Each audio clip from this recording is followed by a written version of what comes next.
Crafters, it's Amanda here and welcome back to Crafters Autonomous. So I've got a really fun tutorial this Tuesday. I'm really excited about this one because it has to do with Christmas. I'm like so ready for Christmas. We've actually been having some cold weather, so I'm really excited about that. It's a nice crisp November day. But what I've got today is an awesome, super easy Christmas lawn decoration, and I think you're really gonna like it. So we're going to start off with an ordinary piece of PVC pipe. This is 3/4 inch diameter. We're going to start off with our straight piece, one long piece of PVC pipe. Bend it so it's shaped like this. Paint it so it's nice and white. And turn it into a candy cane. And this is just one of the many styles we will be making today. So super cute, really easy, but you might have one question at this point. How do I make this big long piece of PVC pipe look like this? And you know what? This didn't take any cutting. It didn't take any additional pieces. It's just the same piece of PVC pipe. And the trick to this tutorial is a heat gun. So I got this heat gun by Wagner here, and I'll go ahead and put an Amazon link to it down below in the description, so make sure you click on that if you want to get one. This one runs about 25 bucks on Amazon, but depending on what kind and what style you can get them for as low as $15, or you can get better quality ones for more expensive. I've been really happy working with this one, so I'll have a link for this one down below. And basically a heat gun is like a super intense hair dryer. And so it just blows heat out. We're going to use this to heat up our PVC because PVC is just a plastic and it's going to start to melt it a little bit and it'll make it soft and pliable.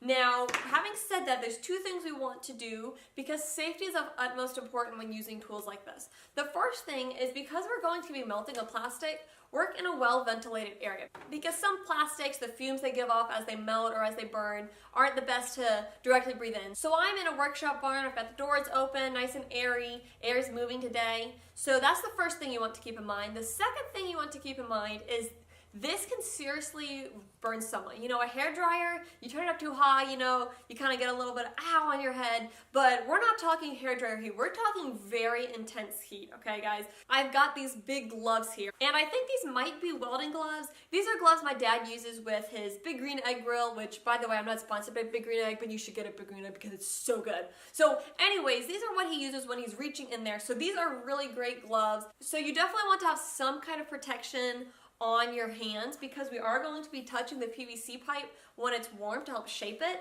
So you do not want to reach out and grab it with your hand. Big no-no. So definitely have gloves on, and that'll also protect your hands if you accidentally point the heat gun towards your hands. You'll also notice I'm wearing long sleeves. I've also got pants on, closed-toed boots on. So except for my face, I'm not gonna really have any skin exposed, and that's just as a precaution so I don't burn myself. I don't want anybody ending up in the ER this close to Christmas. That's not what needs to happen. So just make sure you use your tools safely. And having said that, that's pretty much all we need to know. I've got a couple random other things like a pencil and a tape measure that will help us. Later on, we are going to spray paint the bend, and then as a final step, we're going to make the red stripe using some tape. But for now, what we need to do is we need to first shape our PVC pipe. Alright, so I'll go ahead and show you what my basic setup is here.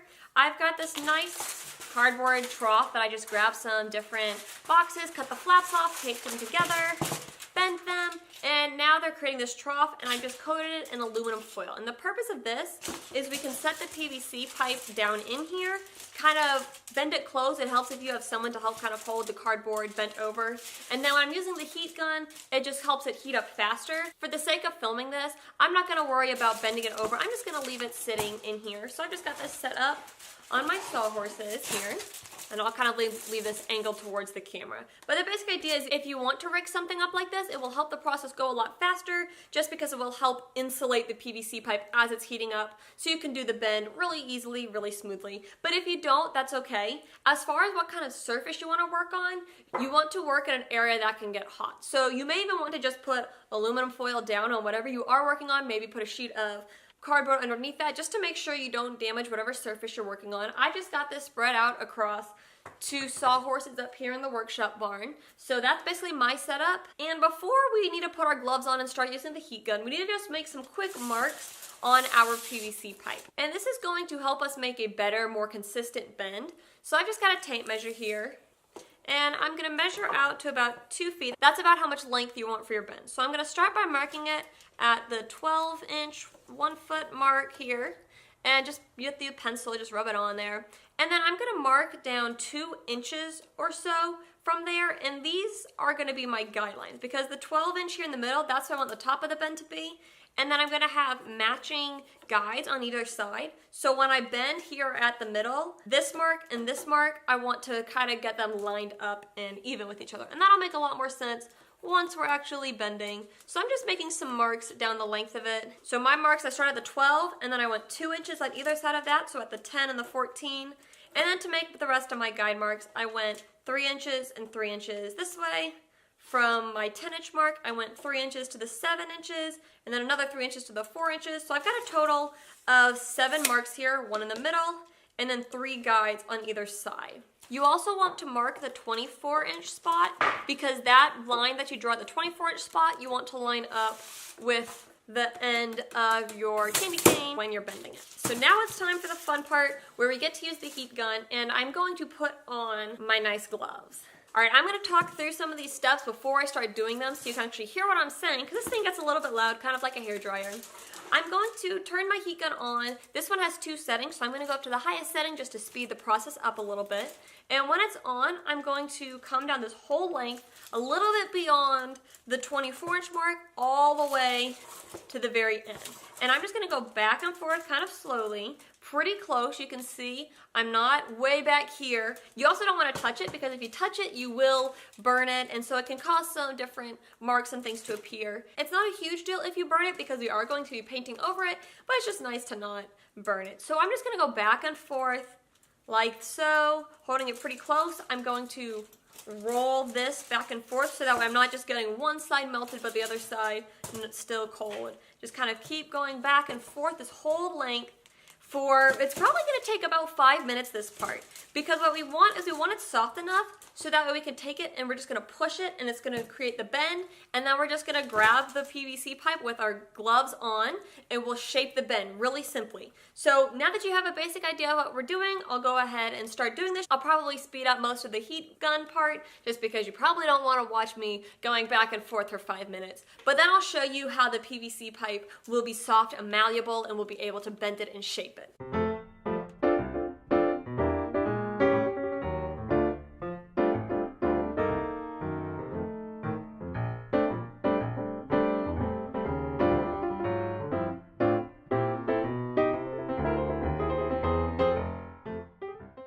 We're getting close.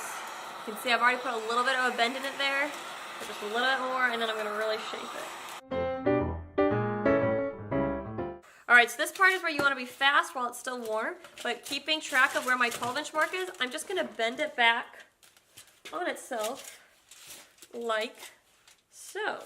Now, it might start shaping kind of weird, but this is the part where, because it's soft, you can kind of play with it. I found that it really helps to do the bend along. If you bend it too sharp in one spot, it will start to go flat there, so you want to avoid doing that. But you can bend it a good bit, as always. So mine, I need to heat this bit here so this can bend some more. So I'm going to grab my heat gun, heat it a little bit more there, and then just keep bending it back.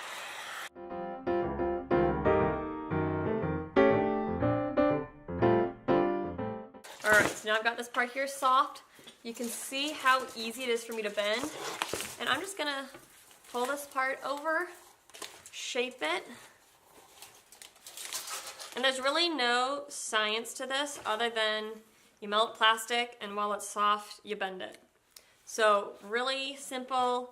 Your candy canes won't always turn out 100% perfect, but I kind of like them turning out, you know, each a little bit different. But as always, you can keep melting them more and more just to reshape it. So if you find a part of the shape that you don't like, just reshape it. But you can definitely see the candy cane shape starting to form. You know, sometimes I had one that I did earlier that on the first try, I had it, you know, it was all long, and then I just slowly took it and bent it over and it got this perfect shape. So sometimes that will happen. It's just a little bit of trial and error. The more you do make these, the easier it gets. And as always, if you're not happy with your shape, like this one, I'm going to rework just a little bit, just heat it back up again, and I'm going to fix this part of the bend right here, and then we'll move on to the painting part of this process.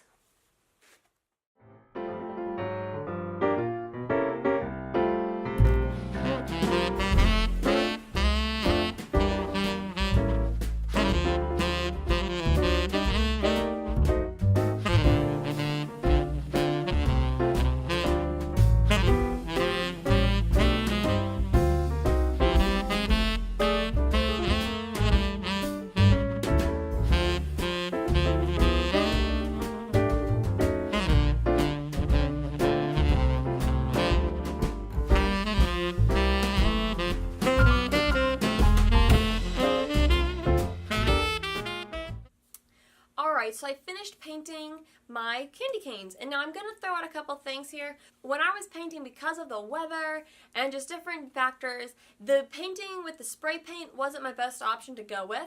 So I did a couple coats in the garage with the setup that I had, but I wasn't satisfied with how that was coming out. So if it were in a warmer month, like you got these done over the summer or in the fall, or if you live in Florida or something like that, then spray painting is probably going to be your easiest option. However, I was still ending up with lots of areas where you could see like the names of and the sizing of the pipe still on here. So I wasn't happy with that. So I grabbed my nice apple barrel.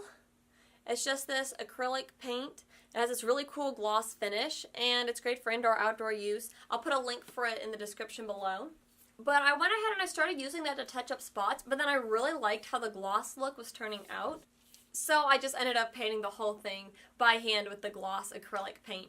Now, having said that, there was still some benefit to spray painting because I didn't have to do as many coats by hand. However, it's not a big deal to do it by hand. It doesn't take nearly as long as you think. You just want to use the same techniques where you do thin coats, let them dry completely before you do the next one.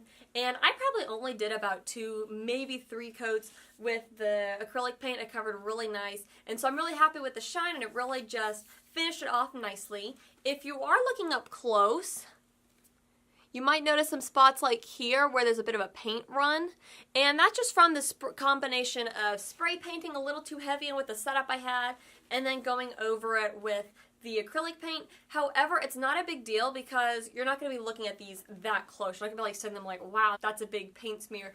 You're going to be looking at them from a distance because they're going to be in your yard. So just to, put your mind at ease, if the paint job doesn't look the best, it's going to totally end up okay. But anyways, now that we've got these painted, it's time to move on to the fun part where we add the stripes and they start looking, instead of just like bent PVC, they start looking like really awesome candy canes. So I've got 2 things of tape with me here today. I've got this nice, just normal roll of duct tape in the red color, and then I've got this really cute, it's a little bit more orangey than the big roll, but it's duct tape's washi tape, crafting tape. So I'm going to use both of these because they're not exactly the same color, but they're close enough, but also off enough that it'll kind of like just add a little more color to them. But then I can do some thicker stripes, some thinner stripes, some of both on them, so just make it really cute. But I'm going to start with my big roll of duct tape. So there's not much to it other than you tape it up. However, 2 words of caution. 1, go slowly because it will peel off really nicely. That's what is nice with the glossy finish, is that you do have a little bit of play before you really squeeze the tape down and it getting stuck. But the other thing is you want to make sure you kind of start coming almost straight up the candy cane. So I'm just going to start peeling my roll of duct tape here, and I'm going to start at the long end because when you do the hook part, it does get a little goofier. It's not as crisp and clean looking, so that's why I feel like it's better to start at the long end. So as I said, I'm not going to angle it like this.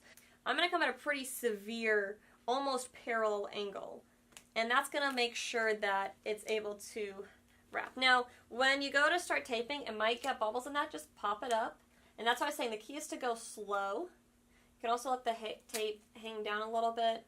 Just gently work it on with the finger. It helps to have a good bit of slack. You don't want too much slack, but if you have a little bit of slack, then the roll doesn't get in the way as much. But just start taping around. And again, these are going to be in your yard, so people aren't going to be looking at them super up close. So you do have some forgiveness there. It's not like if you have a little air bubble that everyone's going to see and be like, wow, they totally messed that up. So there's a lot of forgiveness in the taping job. Just go slowly. Get it to look how you want. As I get it on here, I'll come back and kind of push the air bubbles out, but for now I'm just mainly trying to get it on here. I've got this nice slack in the tape. You can almost let the tape hang down and then just kind of twirl your candy cane. So I'm almost to the curl here. Okay, now when you get here, things are going to go way less crisp and pristine than this end. That's okay. What I found works best is to peel off some slack, and the trick is you want the center of the tape to land on the candy cane, and you can kind of guide it wherever you want it to go. And then these edges that are kind of sticking up and aren't laying down, just smush them down. It'll all look okay in the end. So again, here, as I'm coming to the underside, you can see that it's kind of getting caught on itself. That's okay. I'm just going to keep wrapping it See, it's really bunchy there, but in the end it's all going to be okay. I'll just push that down. And once it's in the yard, you really won't notice big bumps like that. So obviously you don't want to do just a reckless job, but it's okay if it doesn't lay perfectly down in this curve because it's really not going to. So I'm just going to keep slowly peeling down some excess, just keeping that nice angle so I don't overlap the tape. We're getting to the end here. Peel off a little bit more. Happy with how it's turning out. Just peel it off. You've got a good bit of forgiveness. Now, duct tape is really sticky, so if it catches on itself, that's a little harder, but you can make it work. Alright, here we go. We're almost to the end. Keep coming around like so. And voila. Now we are to the end. So the last thing I'm going to do is I'm just going to cut the tape off here. Alright, so for the sake of filming this, I've kind of got it over my shoulder, but you can see that I've got a little bit left here, so I'm just going to take my itty bitty scissors and cut off, just leave a little bit of excess. And I'm just going to smooth this down so that way it has a nice edge. And then all this extra stuff, I'm just going to tuck it up inside the PVC pipe. Push it up in there. I'll also come back down to this end, do the same thing, push my excess tape down in there. And check it out, you guys. It's a candy cane. Super easy, super fast. Once you do one of these, you'll be able to crank them out a lot faster. What's also nice about this project is you can work on a bunch of them at the time to really speed up the process. So it's like if you're doing 3, doing 2 more at the same time doesn't really take that much longer, so you might as well make like 30 of these, you know, and fill your whole yard with the candy cane forest. You know, maybe Buddy the Elf will come for a visit. So I'm going to finish taping up the rest of my candy canes, and then we'll check out how they look outside. Joy to the world! And there you go. I am so happy with how this project turned out. It looks really cute. You can do it with the lights or without the lights. I just went ahead, found a strand, and wrapped them around the top. You could also, if you did this with thicker PVC pipe, you could also drill holes in the side periodically and feed the lights up through there. That would be really cool. That would make the candy canes themselves light up. But either way, even with just the light strand draped over it, I think it looks super cute. I'm really happy with how this turned out. It's really not too hard to throw together, not that expensive, and it's way more fun than spending a ton of money and searching online and trying to find candy canes like this. And plus you can customize these. That's what I love. You know, I picture like a candy cane forest. Obviously, just like the trees in the forest aren't going to be all the same and all the same height. These are all have their own striping pattern, their own characteristics. So I think it's a really cute way to decorate for Christmas. So I hope you guys enjoy this tutorial and enjoy getting to see the finished look. And so there you go. Now you can make these really fun candy canes, decorate your yard, create a whole candy cane forest. And I hope that this was pretty easy for you guys, and I hope that you're able to follow along. But as always, if you have any questions or things you're not quite sure about, comment those below. I check comments every day, so I will be sure to get back to you as fast as I'm able to. But if you do make these, let me know how they turn out. I'd be really excited to hear how this project goes for you guys. And as always, if you enjoyed this video, give it a big thumbs up. I would greatly appreciate it. And if you haven't already, make sure you hit the subscribe button, because then you'll get more awesome festive decorating ideas. I've got lots of things in mind for these holiday seasons as Thanksgiving comes up and as Christmas comes up, so you don't want to miss those. So make sure you hit the subscribe button if you haven't already. But until next time, I hope you guys have a great week and happy crafting. So in my last moments here, you might be wondering, what do you do with these during the rest of the year? Well, fortunately they're light and they're not too big, so you can store them very easily. But if you don't have storage solutions, you can use them as props. Let me demonstrate. Barbershop Quartet! Lean out St. Nicholas, lean your ear this way. You can also pretend you're older than you actually are. Get out of my yard! And they're also great for comedy.